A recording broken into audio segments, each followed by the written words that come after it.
I never thought that an inheritance could change life so much. Not only in material terms. Money is important, of course, but it's about how it changes people around you. Or, perhaps, it simply reveals their true face. When Uncle Victor died, no one expected him to leave me his house and a considerable sum of money. We weren't particularly close, but as a child, I often stayed with him during summers while my parents worked. He was a reclusive man, but he treated me warmly. He said I reminded him of his younger sister, my mother. André, my husband, took the news calmly. At least, that's how it seemed. It's your inheritance, decide for yourself what to do with it, he said then. We had lived together for 7 years, and I always appreciated his rationality and respect for my space. But now I think I simply didn't notice the obvious. Yesterday I came home earlier than usual. I opened the door with my key and heard voices in the kitchen. André wasn't expecting me so early, so he was speaking loudly and freely. His mother was sitting with us. I recognized her distinctive, slightly creaky voice. She doesn't understand finances anyway, André was saying. I've already arranged everything with the lawyer. If we get a power of attorney, we can manage everything ourselves.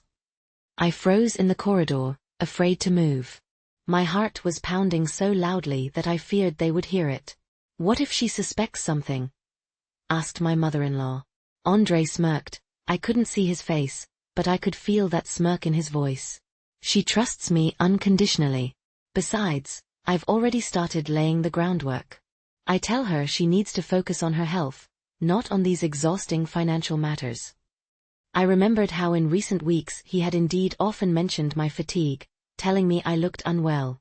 I had attributed it to his care and concern, even made a doctor's appointment at his insistence. Still, son, be careful. If she realizes you want to control her money. Not her money but our money, André interrupted. Wir married, remember? By law, I'm entitled to a portion. To a portion, but not to everything, his mother objected. And the house is only in her name. At that moment, I accidentally bumped into the vase in the hallway. It wobbled, and I barely managed to catch it. The voice in the kitchen fell silent. I froze, holding the vase in my hands. My heart was pounding so hard that it seemed it would jump out of my chest at any moment. I heard the creak of a chair and footsteps. André was coming into the hallway. Masha? You're home already. His voice sounded casual, but I caught notes of concern in it. Yes, they let me off early. I tried to speak as naturally as possible while putting the vase back in its place. Almost broke your gift. He appeared in the doorway, with his usual smile on his face. But now I saw it differently, strained, fake. Mom dropped by for tea, he said casually. Will you join us? Of course, I replied, walking into the kitchen. My mother-in-law was sitting at the table, nervously stirring her tea. Her eyes avoided my gaze. Hello, Nina Petrovna. I kissed her on the cheek, as I always did. What a surprise. Hello, Mashenka. I was passing by and decided to drop in. We drank tea and talked about the weather, about a new TV series, about anything except what was truly important. I smiled and nodded, while inside everything was turning upside down from the realization that I had lived for 7 years with a person whom, as it turned out, I didn't know at all. When my mother-in-law left, André sat across from me and took my hand. You seem tense today. Is everything all right? I almost gave in to the temptation to ask him directly about the conversation I had overheard. But something stopped me. Intuition suggested, now was not the time to show my cards. I'm just tired, I replied. By the way, I was thinking about Uncle Victor's inheritance. His eyes narrowed almost imperceptibly. And what have you decided? I want to meet with the lawyer tomorrow. I need to sort out all the documents. I can go with you, he offered, too hastily. No need to waste your time, I smiled. It will be a boring bureaucratic meeting. In the evening, when André was taking a shower, I checked his phone. I had never done this before. I trusted him unconditionally, just as he had told his mother. In a conversation with someone named Sergey, I found messages about a promising investment and a reliable capital placement. They were discussing some project that required a large sum, almost exactly matching my inheritance. I couldn't sleep that night. André slept beside me, calm and serene, while I stared at the ceiling, wondering how the person with whom I shared a bed, food, and dreams could turn out to be such a stranger. What hurt wasn't so much his plans to get hold of my money, but the realization that all this time he had been playing a role. In the morning, I called my old friend Irina, who worked at a law firm. "I need your help," I said quietly, stepping onto the balcony so André wouldn't hear. And complete confidentiality. We arranged to meet at a cafe near her office. I told André I was going for a scheduled doctor's appointment, something he himself had been insisting on these past few weeks. Irina listened to me attentively, without interrupting. When I finished, she shook her head. "Masha, this is a classic scheme. Unfortunately, I encounter this kind of situation often. It's good that you overheard their conversation before signing the power of attorney." Wat schuld die do? I asked, feeling lost. "First of all, don't show that you know everything," Irina spoke calmly and confidently. "We need time to protect your assets." Irina and I developed a plan. The first step was to secure the inheritance. She helped me transfer most of the funds to a new account that André didn't know about. We decided not to touch the house for now. It would be too noticeable and could raise suspicions. "Collect evidence," Irina advised. Record conversations, save messages. Everything might be useful if it comes to divorce. Raute Translation, divorce. This word hung between us like a heavy cloud. Is this really where we're heading? 7 years of relationship, plans for the future, conversations about children. And all of this will be destroyed because of money? For the next 2 weeks, I lived a double life. During the day, a loving wife; in the evening, a detective in my own home. I installed a call recording app on my phone and tried casually to lead André into conversations about the inheritance. "You know, I keep thinking about my uncle's house," I said one evening during dinner. "Maybe we should sell it? It's too troublesome to maintain 2 properties." André put down his fork and looked at me with poorly concealed interest. "I was actually going to talk to you about that. It's a reasonable decision. But we shouldn't rush, we need to wait for a good offer." "Of course," I smiled. "You're right, as always." The next day, he accidentally brought home brochures about investment opportunities. He placed them on the coffee table, as if he had forgotten to put them away. What's this? I asked, although I perfectly knew the answer. "Oh, this? Just exploring investment options. Sergey, remember I told you about him? Is offering an interesting project. We could earn quite well." I pretended to be interested, and he became enthusiastic, started telling me about the prospects, the profits, about how we could use the money from selling the house. I recorded all of this on a voice recorder. 3 days later, André brought home the documents, that very power of attorney he had discussed with his mother. "Darling, I've been thinking," he began, sitting down next to me on the sofa. "You really don't need to deal with all these legal formalities regarding the inheritance. You already have so much on your plate, and you need to take care of your health." He placed a folder with documents in front of me. "This is a simple power of attorney. I'll be able to represent your interests, handle matters with the house bills. You won't have to go to all these different offices." I took the folder, slowly leafing through the documents. The power of attorney was drafted in such a way that it gave him complete control over all my property, including the right to sell and manage the funds. "It looks serious," I said, trying to keep my voice sounding normal. "I need time to think." His face changed for a moment. A flash of irritation crossed it, but he quickly regained his composure. "Of course, darling. No rush." That same evening, he called his mother. I was in the bathroom, but I left my phone with the voice recorder turned on the nightstand next to the bed where he was sitting. "She's hesitating," he said quietly. "Said she needs to think about it." Pause. "No, I'm not pushing." "We can't scare her off. But time is short. Sergey expects an answer by the end of the month." Another pause. "Of course, she doesn't suspect anything. She's just being cautious, as always." When I came out of the bathroom, He had already finished the conversation and was serenely scrolling through news on his phone. The next day I met with Irina and handed over all the recordings. Ist es genug? I asked. For court, unlikely, such recordings might not be accepted as evidence. But for understanding the situation, more than enough. She looked at me intently. Moshe, have you decided what you're going to do next? I shook my head. Despite all the evidence, despite all the pain of betrayal, part of me was still clinging to hope that this was some kind of misunderstanding, that I had misinterpreted everything. Give me a little more time, I requested. Upon returning home, I discovered that André had prepared dinner. My favorite dishes, wine, candles.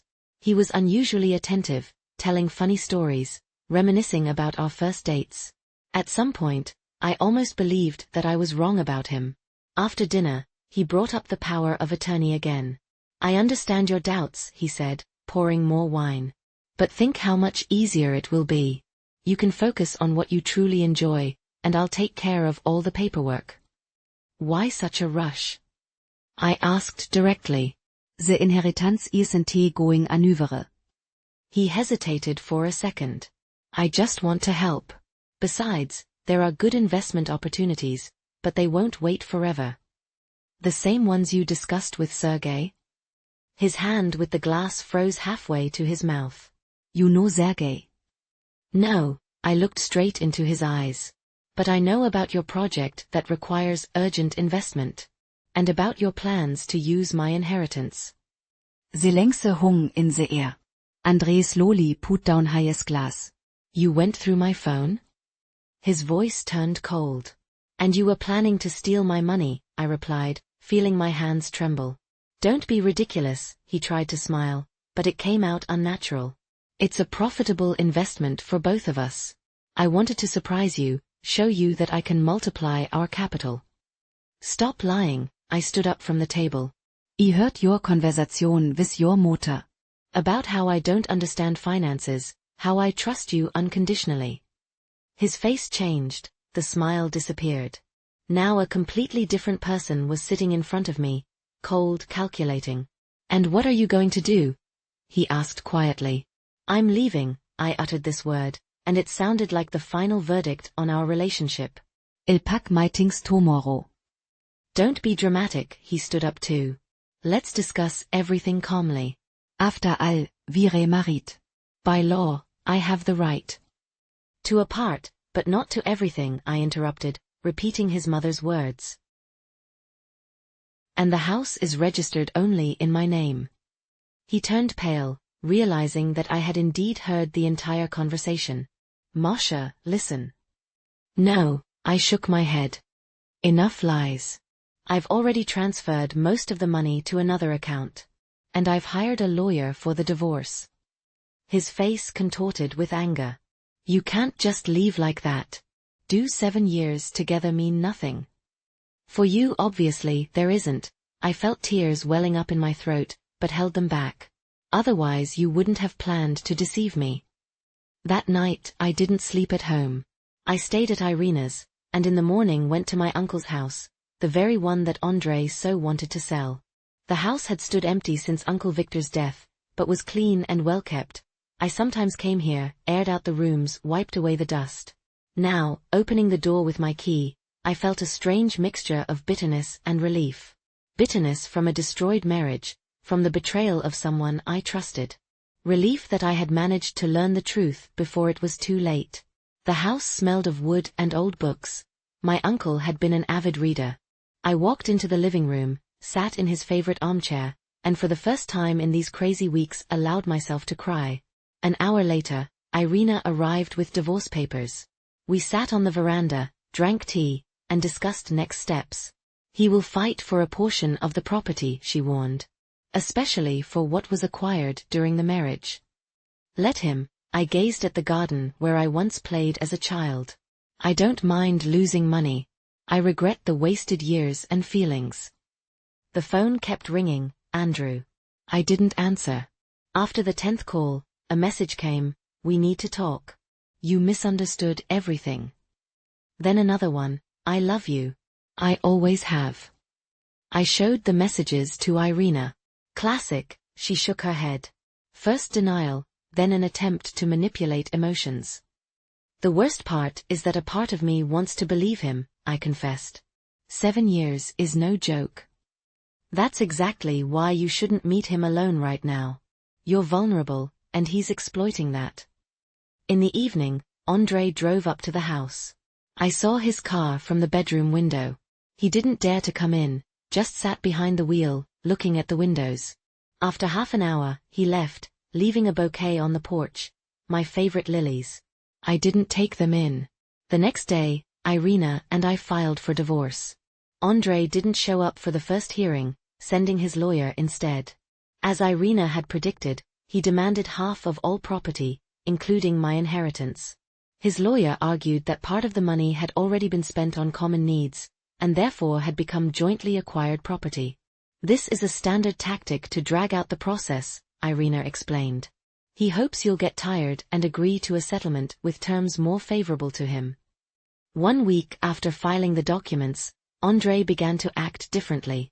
He showed up at my workplace with an enormous bouquet of flowers, publicly asking for forgiveness, saying he had made a mistake and was ready to fix everything. My colleagues were touched, while I felt painfully embarrassed and hurt. 5 minutes, I said, leading him into the hallway. You have 5 minutes. Masha, I was an idiot, he began, looking into my eyes with that sincere gaze I had believed for years. Yes, I got carried away with the investment idea, but I never planned to deceive you. I just wanted to do everything myself, to surprise you with the result. And the conversation with your mother? About how I trust you unconditionally. How you were preparing the ground, talking about my health. He hesitated. You misunderstood everything. I was genuinely concerned about your health. And yes, perhaps I expressed myself poorly when talking to your mother, but... Enough, I raised my hand. I don't believe you anymore. Please communicate with me only through my lawyer. When I returned to the office, I noticed sympathetic glances from my colleagues. Some of them must have overheard our conversation. All day I couldn't concentrate on work, and in the evening, upon returning to my uncle's house, I found a box with my belongings from our apartment on the doorstep. On top lay a note, "You forgot the most important thing." The box contained my books, several favorite sweaters, photo albums, and our wedding photo in a frame, the cracked glass seemingly symbolizing our broken relationship. I put the box in the closet without unpacking it. I wasn't ready to immerse myself in memories. The next 2 months turned into an exhausting legal battle. André kept changing his tactics, at times agreeing to a settlement with favorable terms for me, then suddenly making new demands. Sometimes he would call late in the evening, saying he missed me, that he couldn't live without me. On other days, his lawyer would send cold official letters threatening to drag the process out for years. He's trying to wear you down, Irina would say. Don't give in. I tried my best. I immersed myself in work, started renovating my uncle's house. I wanted to truly make it my own. Sometimes in the evenings, I would sit in Uncle Victor's old armchair and imagine him beside me, giving advice in his grumpy yet wise voice. Would you be proud of me, Uncle? I would ask into the emptiness. I'm not giving up, you know. One evening, the doorbell rang. On the threshold stood Nina Petrovna, André's mother. I hadn't seen her since that very day when I overheard their conversation. May I come in? She asked quietly. I hesitated, but then stepped back, letting her into the house. Would you like some tea? I asked, not knowing how to start the conversation. No, thank you, she sat on the edge of the sofa, nervously clutching her purse. I came to say, I want to apologize for my son. And for myself. I looked at her silently, waiting for her to continue. André has always been like this, since childhood. He wanted to have everything at once, she said, looking at the floor. When his father left us, I was left alone with a small child, without money, without support. I probably didn't raise him right. I spoiled him too much, compensating for his father's absence. Why are you telling me this? I asked. Because I want you to know, what he did is not your fault. It's all him, his character. She finally raised her eyes. I tried to stop him, told him that he couldn't treat his wife like that. But he wouldn't listen. Why didn't you warn me? Cowardice, she smiled bitterly. He's my son. I've always been on his side, even when I knew he was wrong. We sat in silence for a few minutes. Then she took an envelope from her purse. Here are the statements from his account. And correspondence with this Sergey. She handed me the envelope. They were planning to invest money in some cryptocurrency. A very risky venture, if not fraudulent. I took the envelope, not knowing what to say. Why are you doing this? I finally asked. Because it's the right thing to do, she stood up. And because I'm tired of watching my son turn into a person I cannot respect. When she left, I sat for a long time with the unopened envelope in my hands. Part of me didn't want to know what was inside, didn't want to receive yet another confirmation of Andrei's betrayal. But in the end, I opened it. The documents confirmed everything I already knew and revealed new details. Andrei and Sergei were planning to invest money in a dubious project that promised to triple the capital in 6 months. According to their correspondence, Sergei had already come to the attention of the financial police several times for similar schemes. The next day, I handed the documents to Irina. She looked through them and shook her head. This changes a lot. Now we have evidence of his intentions. This could significantly influence the court's decision. A week later, another hearing took place. Andrei looked confident until his lawyer received copies of the documents provided by his mother. I saw how he turned pale while reviewing the papers, how he leaned toward his lawyer, frantically explaining something. He caught up with me in the corridor after the meeting. Your mother? He asked quietly. I nodded. I would never have thought. She loves you, I said. That's precisely why she did it. And you? He looked at me almost with desperation. Did you ever truly love me? Yes, I answered honestly. Every day of our 7 years together. Then why did everything end like this? Because you chose money over me. He lowered his head. For the first time during all this time, I saw a glimpse of genuine remorse in him. I can fix everything, he said quietly. Give me a chance. I shook my head. Some things cannot be fixed, Andrei. Trust is one of them. After this conversation, the divorce process accelerated. Andrei withdrew most of his demands and agreed to my conditions. 3 months later, everything was finished. Legally, we became strangers to each other. On the day I received the divorce certificate, I went to Uncle Victor's grave. I placed flowers on the grave and stood silently for a long time. Thank you, I finally said. Not for the money. For the lesson. On my way home, I thought about how strangely life sometimes unfolds. The inheritance that could have caused my financial ruin actually saved me from a life with someone who didn't truly love me. A bitter irony. At home, I took out that very box of belongings that Andrei had left on my doorstep several months ago. It was time to sort through it. Each item evoked memories, both painful and pleasant. A sweater I wore on our first anniversary. A book we read together on vacation. Photo albums with happy faces of people who no longer exist. Not because they died, but because they changed, became different people. At the bottom of the box, I found a small casket I didn't remember. Upon opening it, I saw old letters and photographs. These were my mother's letters to Uncle Victor, dozens of envelopes tied with a faded ribbon. I had no idea they existed. Apparently, Andrei had found them among my belongings and placed them in the box. All night I read these letters, and before me unfolded a story I had never suspected. Mother wrote to my uncle about her life, about problems with my father, about how much she missed her brother.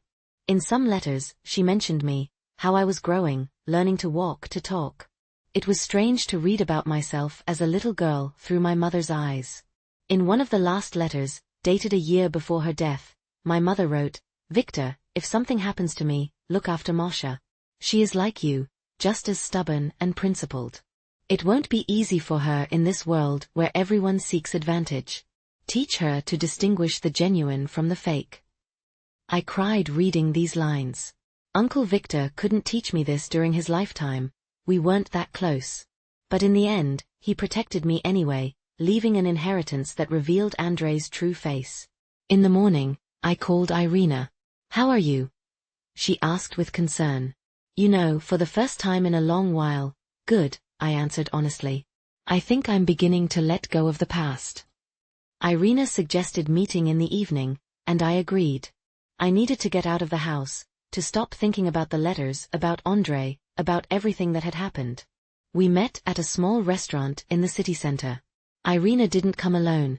Her colleague, Dmitry, was with her. Tall, with kind eyes and a shy smile.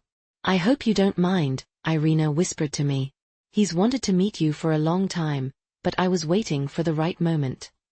I wasn't ready for new acquaintances, especially ones with romantic undertones. But Dmitry turned out to be an interesting conversationalist. He didn't try to impress, didn't speak in platitudes, he was simply himself. We discussed books, films, travels. Not once during the evening did he ask about my divorce, though he surely knew about it from Irina. When we were saying goodbye, Dmitry asked if he could call me. I hesitated. "Just as a friend," he added, noticing my doubts.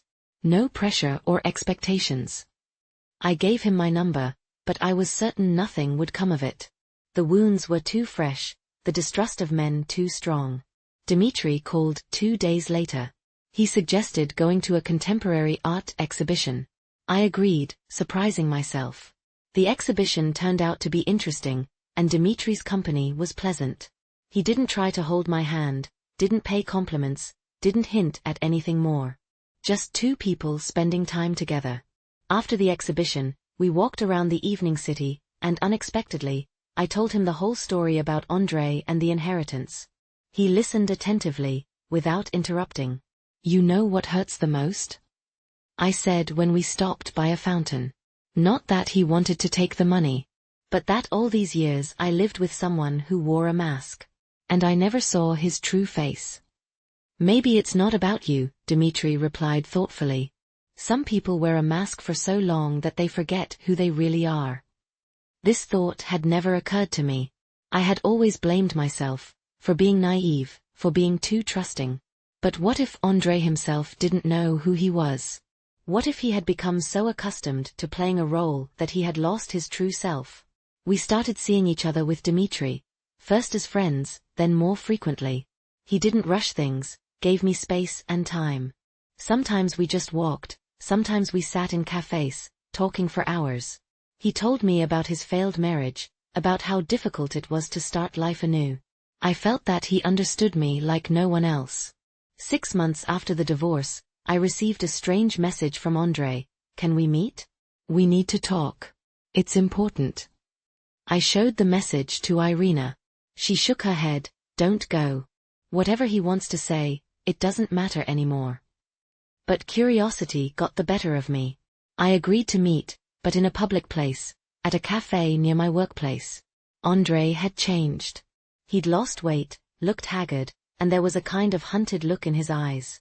He ordered coffee but didn't touch it. "Thank you for coming," he began. "I wasn't sure you would agree." "What happened?" I asked directly. "I invested money in Sergei's project," he looked at the table, avoiding my gaze. "Everything I had. And I lost it all." I remained silent, not knowing what to say. Part of me felt satisfaction. Justice had prevailed. But another part felt pity. "I didn't come for money," he hastily added, noticing my facial expression. "I just wanted to say, you were right. About everything. And I'm sorry." This was what I had been waiting for months, a sincere admission, remorse. But now that it had been spoken, I realized it changed nothing. "I accept your apology," I said calmly. "I hope you can start fresh with a clean slate." "And us?" He finally raised his eyes. "Do we have a chance?" I shook my head. "No, Andrei. What was between us is gone. And it won't come back."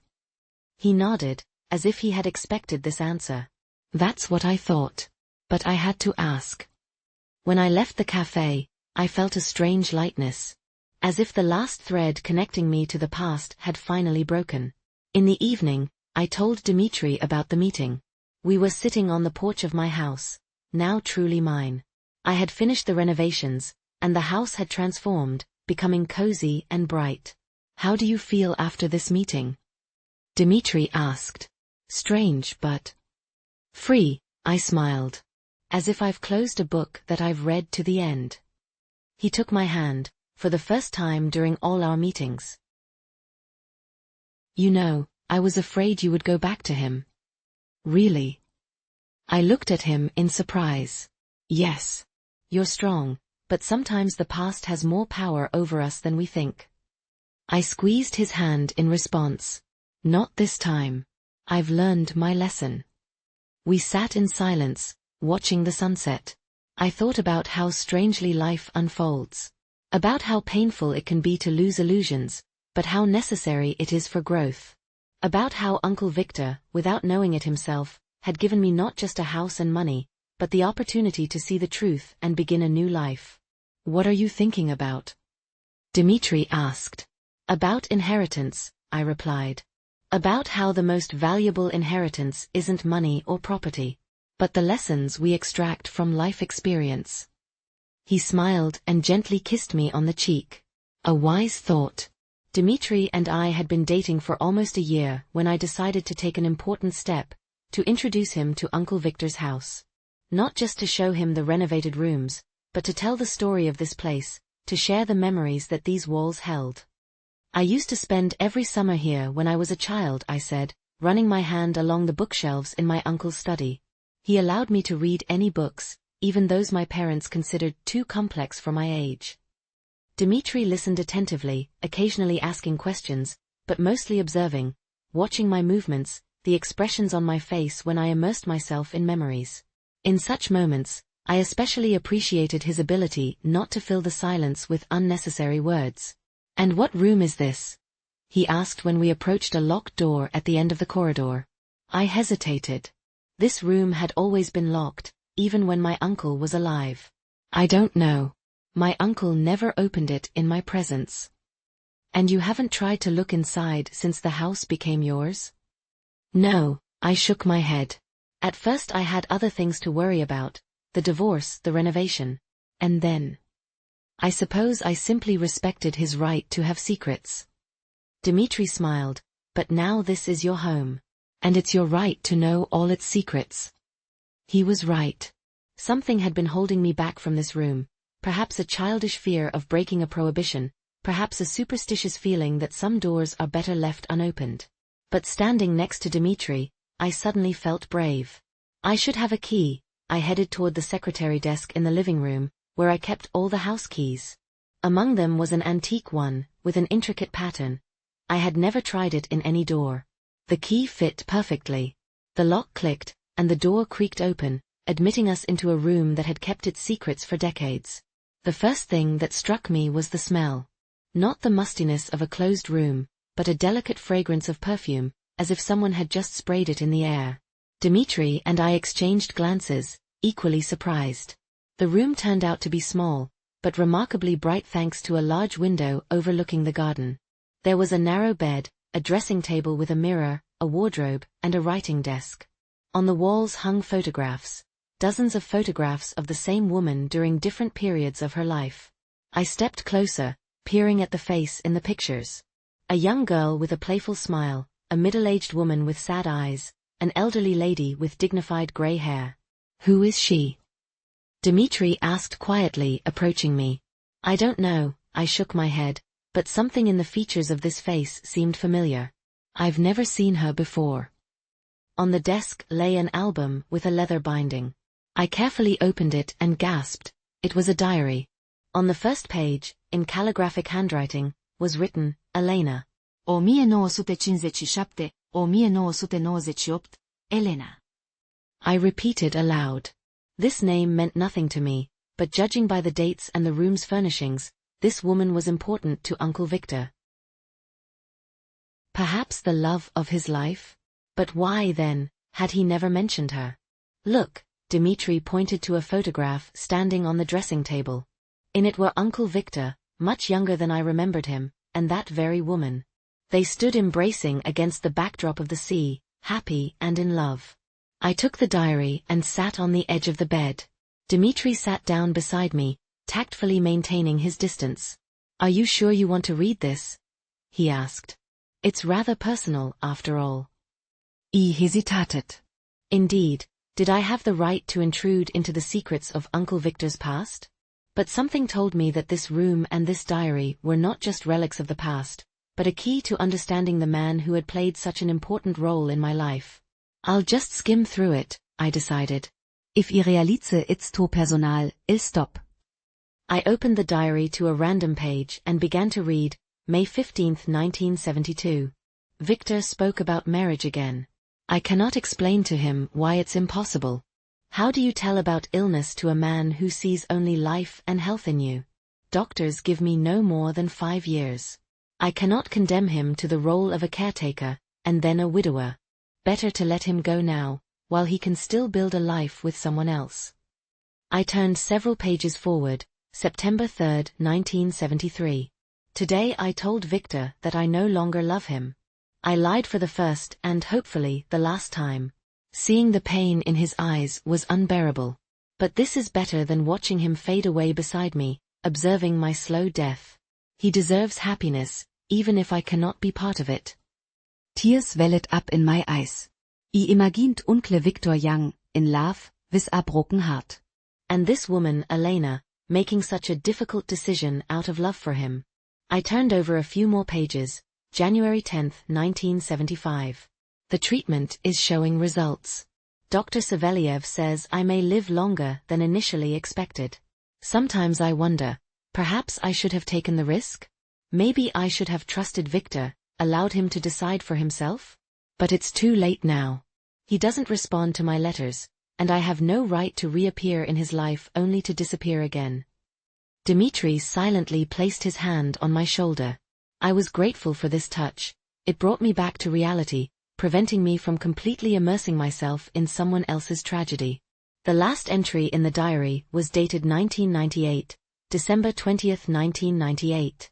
"Today I saw Victor from afar. He didn't notice me. I was standing on the other side of the street. He has hardly changed, except for some gray in his hair. He walked quickly, purposefully, as always. I wonder if he's happy? Has he created a family? I didn't have the courage to approach and ask. Maybe next time. If there is one." The entries ended there. I closed the diary and sat in silence for a long time, trying to make sense of what I had read. "She sacrificed her happiness for him," I finally said. "And he, apparently, never learned the truth." "Not necessarily," Dmitri said thoughtfully. "This room. It's too well preserved for a place that's been locked for decades. There's no dust, the scent of perfume is still perceptible." I looked around more carefully and realized he was right. The room looked as if someone had been regularly taking care of it. Uncle Victor? But why create a shrine to a woman who, as he thought, simply fell out of love with him? "I think he learned the truth," Dmitri continued. "Maybe not right away, but he did. And he kept this room as a memorial to her." But why weren't they together then? If she survived, if he learned the truth. Sometimes people make choices that are difficult to understand from the outside. Dmitri carefully took my hand. Maybe it was already too late. Maybe they both had built lives they couldn't simply abandon. I remembered that Uncle Victor had never married, lived alone. So that wasn't the reason. We need to find out what happened to her, I decided. The diary ends in 1998. She might still be alive. Dmitri nodded. Where should we start our search? That warmed my heart. He didn't ask why I needed this, didn't try to talk me out of it. He simply accepted my decision and offered help. That evening we sat until late night, examining the contents of the room. In the desk drawers we found letters, dozens of envelopes, neatly tied with ribbon. Some were addressed to Uncle Victor, others to Elena herself. Judging by the dates, they had corresponded for many years, despite their separation. Look, Dmitri pulled an envelope from the stack with a postmark from 2010. This is quite recent, just 5 years before your uncle's death. I carefully opened the envelope. Inside was a short letter, written with a trembling hand. My dear Victor, the doctors say I don't have much time left. Don't grieve, I've lived a long life, much longer than they once predicted. The only thing I regret are the years we could have spent together. Do you remember our agreement? When the time comes, open the room for Moshe. She needs to know our story so she doesn't repeat my mistakes. So she understands, sometimes in trying to protect someone we love, we deprive them of their right to choose. Forever yours, Elena. Tears streamed down my cheeks. Uncle Victor knew I would find this room. Perhaps he even planned for it to happen precisely now, when I had gone through Andrei's betrayal, when I had begun a new life. There's a return address here, Dmitri said quietly, pointing to the envelope. Moscow, Chekhov Street. She lived in Moscow all this time? So close. Perhaps they were meeting, Dmitri suggested. Judging by the state of the room, your uncle was here often. Maybe they found a way to be together without destroying the lives they had built separately. I remembered how Uncle Victor would sometimes disappear for a few days, saying he was going to the capital on business. I didn't think much of it then. Now the picture was beginning to come together. Shall we go to Moscow tomorrow? Dmitri asked, and I gratefully squeezed his hand. Yes. We need to find out what happened to Elena after 2010. In the morning, we set off for Moscow. The address led us to an old house in a quiet lane. The concierge, an elderly woman with kind eyes, listened attentively to my story. Elena Sergeyevna. Yes, of course, I remember her. A remarkable woman, always so elegant, despite her illness. Do you know what happened to her? Did she die? The concierge nodded. At the end of 2010. She passed away quietly in her sleep. Before her death, a man often visited her, tall, stately about her age. They would talk for hours. Sometimes I heard laughter from her apartment. Can you imagine, in her condition, she could still laugh? Uncle Victor. It was definitely him. And what became of her apartment, her belongings? As far as I know, she bequeathed everything to some charity foundation. The apartment was sold, and the belongings? I don't know. Possibly that man took something as a keepsake. We thanked the concierge and went outside. I felt a strange mixture of sadness and serenity. Elena and Uncle Victor's story was sad, but at the same time, there was something beautiful about it. A love that overcame time and circumstances. What now? Dmitri asked when we sat down in a nearby cafe. Now I want to learn more about Elena. Who she was, what she did. To understand why my uncle wanted me to discover their story. In the city library, we found several mentions of Elena Sergeyevna Kornilova. As it turned out, that was her surname. She was a renowned oncologist and author of scientific papers. One article described her battle with her own illness and how this experience helped her in her work with patients. She dedicated her life to fighting the disease that nearly killed her, I whispered, reading the article. What a strong woman. Upon returning home, we went to Elena's room again. Now, knowing more about her life, I looked at the photographs with different eyes. I saw not just a beautiful woman, but a person of immense willpower and selflessness. You know what strikes me the most? I said to Dmitri as we sat on the veranda, discussing our findings. That Uncle Victor never showed his pain. I remember him as calm, sometimes grumpy, but never broken or bitter. Yet he lost the love of his life twice, first when she left, then when she died. Perhaps that's what real strength is, Dmitri thoughtfully replied. Not in not feeling pain, but in not allowing it to define your life. I nestled against him, feeling how his words resonated in my soul. Isn't this what I had been learning over the past year? Not to let the pain from Andrei's betrayal define my life, my decisions, my future. That night I dreamed of Uncle Victor. He was sitting in his armchair, just like in my childhood, smiling at me, that rare warm smile he reserved for special occasions. You found the room, he said in my dream. Now you know. Why didn't you tell me yourself? I asked. When you were alive. Some lessons need to be learned on your own, at the right time. You weren't ready before. I woke up with a sense of peace. Dmitri was sleeping beside me, his breathing even and calm. I quietly got up and went to Elena's room. In the moonlight that penetrated through the window, the room seemed almost unreal, like a portal to another time. I sat down at the dressing table and opened the small box that stood upon it. Inside lay a ring, a simple gold ring with a small sapphire. Beneath the ring was a note, for Moshe, when the time comes. I put on the ring. It fit perfectly. Uncle Victor had apparently planned to give it to me himself, but didn't get the chance. Or perhaps, he wanted me to find it exactly like this, together with Elena's story. In the morning, I showed the ring to Dmitri. Beautiful, he said, examining the sapphire. And it suits you very well. It was Elena's engagement ring, I was certain of this, although I couldn't find confirmation anywhere. The ring she couldn't accept back then. Dmitri nodded understandingly. And now it's yours. What do you think it means? I think it's a reminder, I twisted the ring on my finger, that we shouldn't make decisions for others, even with the best intentions. That true love deserves a chance, even if the path won't be easy. Dmitri remained silent, but his gaze spoke more than any words could. I saw a question in it, hope, patient waiting. I was afraid, I confessed, looking into his eyes. After Andrei, after everything that happened. Afraid to trust again, to make another mistake. But now I understand, refusing love out of fear is just as wrong as refusing it out of good intentions, like Elena did. Dmitri took my hands in his. I'm not in a hurry, Moshe. We can go as slowly as you need. I know. And I appreciate that more than you can imagine. That day we decided that Elena's room should no longer be locked. I removed the lock from the door and placed several of her photographs around the house. This woman, whom I had never met, became a part of my life, my history.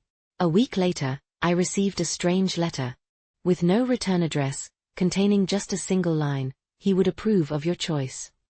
The handwriting was unfamiliar, but for some reason I was certain the letter was from Nina Petrovna, Andrei's mother. Perhaps she had been watching my life from a distance, had seen me with Dmitri, and, in her peculiar way, was giving her blessing. I showed the letter to Dmitri, and he thoughtfully shook his head. It's strange that she continues to keep track of your life.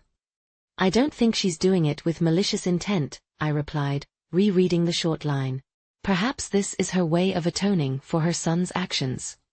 2 more months passed.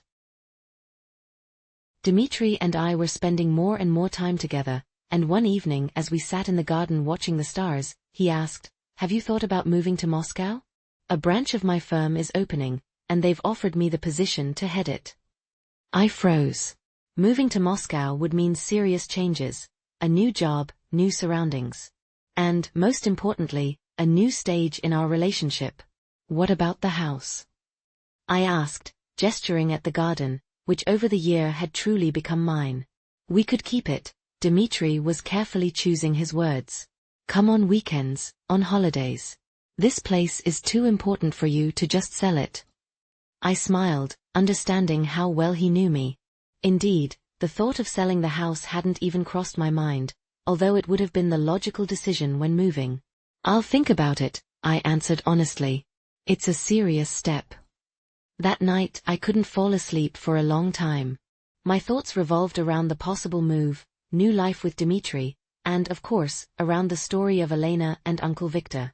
What would they have done in my place? Would they have risked everything for love or chosen the safe path? Toward morning, I got up and went to Elena's room. In the pre-dawn twilight, it seemed especially mysterious. I sat at the dressing table and opened the diary to the last pages, which I had previously skipped. November 15, 1998. Today I decided to call Victor. Hearing his voice after so many years was strange, familiar and foreign at the same time. He recognized me immediately. Elena? Is it really you? He asked with such emotion that it took my breath away. We arranged to meet. For the first time in 25 years. I turned the page, November 18, 1998. Meeting Victor changed everything. He hasn't changed, still the same direct gaze, the same habit of tilting his head slightly when listening. We talked for hours.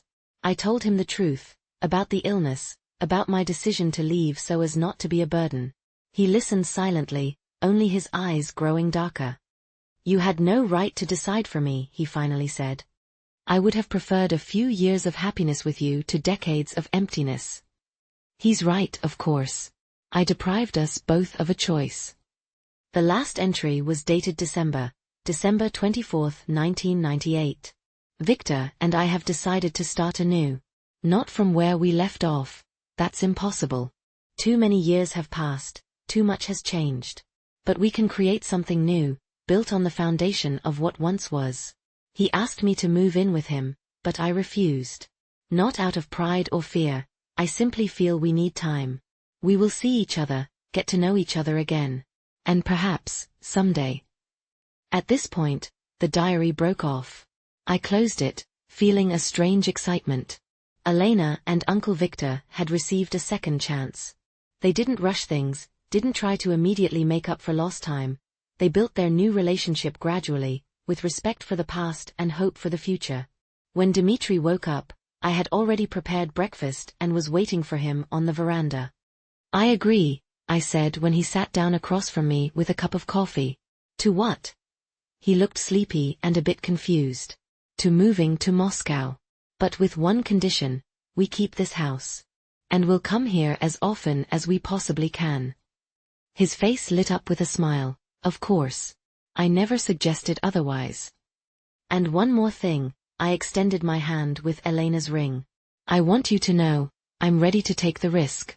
Ready to give us a chance, despite all fears and doubts. Dmitri carefully took my hand and kissed the ring. I won't let you down, Masha. I promise. We moved to Moscow a month later. Dmitri's apartment was spacious but somewhat impersonal, a typical dwelling of someone who spends minimal time at home. Together we began transforming it into a real home, hanging paintings, arranging books, buying new furniture. In one of the rooms, I created a small memorial corner. I hung several photographs of Elena and Uncle Victor, placed a box with letters we had found in the secret drawer of the desk. Dmitri fully supported this idea, understanding how important my connection to the past was for me. Once, while sorting through things in this room, I found another letter from Elena to Uncle Victor, dated 2008. My dear Victor, yesterday I was looking at the stars and thinking about our life. About the decisions we made, about the paths we chose. You know, despite everything, I am grateful to fate for every moment spent with you, both in our youth and now. We lost so much time because of my fear, because of my desire to protect you from pain. Now I understand that true love doesn't need such protection. It is strong enough to withstand any trial. I hope your Masha never makes my mistake. I hope she will be brave enough to love completely, without looking back at fears and doubts. Always yours, Elena. I read the letter to Dmitri, and he embraced me without saying a word. Sometimes silence speaks more than any words. Our life in Moscow was gradually improving. I found a job at a good company and made new friends. Dmitri and I would go somewhere every weekend, to the theater, to an exhibition, or simply walking around the city. And as promised, once a month we would visit Uncle Victor's house, now our house. Once, as we were returning from another such trip, Dmitri suddenly said, "You know, I keep thinking about Elena and your uncle. About how much time they lost." Yes, it's sad, I agreed, looking out the window at the landscapes rushing by. But at the same time, there's something right about their story. He was choosing his words carefully, trying to express his thought more precisely. They found each other again when they were ready. When life experience allowed them to cherish every moment together. I turned to him. Do you think if they had stayed together in their youth, everything would have turned out differently? I don't know, he shrugged. Maybe they would have been happy. Or maybe they would have burned in the fire of passions and dramas. Who knows? What matters is that in the end, they chose love, even if it was late. His words made me think. Indeed, who knows how their life would have unfolded had they not parted then? Perhaps it was precisely this separation, this test of time that made their love so deep and genuine. On the evening of that same day, we were sitting on the balcony of our Moscow apartment. The city was humming below, the the lights of skyscrapers twinkling in the darkness. Dmitri suddenly stood up, went into the room, and returned with a small velvet box. "I wanted to wait for a special moment," he said, dropping to one knee. "But then I thought, every moment with you is special." He opened the box, and I saw a ring. Simple and elegant, with a small diamond. "Masha, will you marry me?" I looked at the ring, at Dmitri, and felt warmth spreading in my chest. "Yes," I answered without hesitation. "Yes, I will marry you." Dmitri put the ring on my finger. It fit perfectly, as if it had always been meant for me. Next to Elena's sapphire ring, it looked especially symbolic, past and future, united on my hand. We decided not to have a lavish wedding. The ceremony took place in the garden of my uncle's house, among the flowers I had planted myself last spring. Only our closest people were present. My parents, a few friends, Dmitri's colleagues. Irina was my maid of honor and couldn't hold back tears when we exchanged rings. If someone had told me a year ago that I would be standing here, happy and in love, I wouldn't have believed it, I confessed to her later when we had a moment alone. "I would have believed it," she smiled. "You deserve this happiness, Masha. You always have." Among the guests, I noticed a woman standing apart, Nina Petrovna. She didn't approach me, just observed from a distance. I hadn't invited her, but somehow wasn't surprised by her presence. When our eyes met, she nodded slightly, without a smile, but with a kind of approval in her eyes. And then she quietly left before the ceremony ended. In the evening, when the guests had departed, Dmitri and I went up to Elena's room. I placed my wedding bouquet on her dressing table, a small ritual of gratitude to a woman I never knew, but whose story had changed my life. "Do you think they would be happy for us?" Dmitri asked, embracing my shoulders. "I'm certain of it," I touched the sapphire ring on my finger. "I feel like they somehow brought us together." Life after the wedding flowed at its own pace. We worked in Moscow and spent weekends at Uncle's house. I continued researching Elena and Uncle Victor's history, found her scientific articles, photographs from conferences. I learned that she had established a foundation to help cancer patients, which still exists today. One day, I decided to visit this foundation. The office was located in a modern building in the center of Moscow. On the wall in the lobby hung a portrait of Elena. She looked older than in the photographs in our home, but her eyes remained the same, bright, lively, full of determination. "How can I help you?" the administrator asked me. I wanted to learn more about Dr. Kornilova, I replied, pointing at the portrait. She was an acquaintance of my family. The administrator, an elderly woman with kind eyes, looked at me attentively. "Are you a relative?" "No, not exactly. But she was very important to my uncle, Viktor Andreevich Sokolov." The woman's face suddenly brightened. "Viktor Andreevich. Of course, I remember him. He used to come here often, especially in the last years of Elena Sergeyevna's life." "And you must be Maria." I nodded in surprise. "Yes, but how do you know?" "Elena Sergeyevna spoke about you. She showed me photographs that your uncle brought. She very much wanted to meet you, but somehow it never worked out." These words struck me. Elena knew about me, wanted to meet me. Why had my uncle never arranged this meeting? What had prevented it? "We have an archive," the woman continued. "Personal belongings, documents that Elena Sergeyevna bequeathed to the foundation. If you'd like, I can show you." I spent several hours in the archive, sorting through documents, looking through photographs. Among them, I found several pictures of Uncle Victor.